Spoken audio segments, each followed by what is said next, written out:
These might just be the fluffiest and most delicious cinnamon scrolls you'll ever make.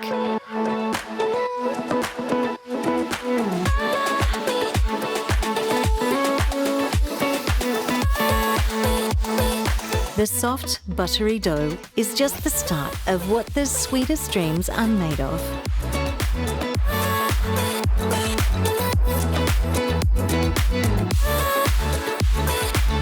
Spreading the sticky cinnamon filling over the dough only enhances their cloud-like layers and deliciousness.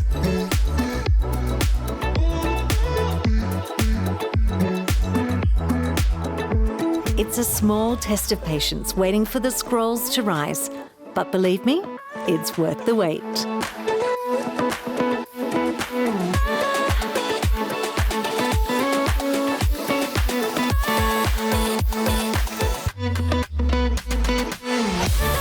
The perfect scroll needs to be spread with a generous topping of silky-smooth cream cheese frosting. Buttery cinnamon goodness that takes you all the way through the basics to brilliance.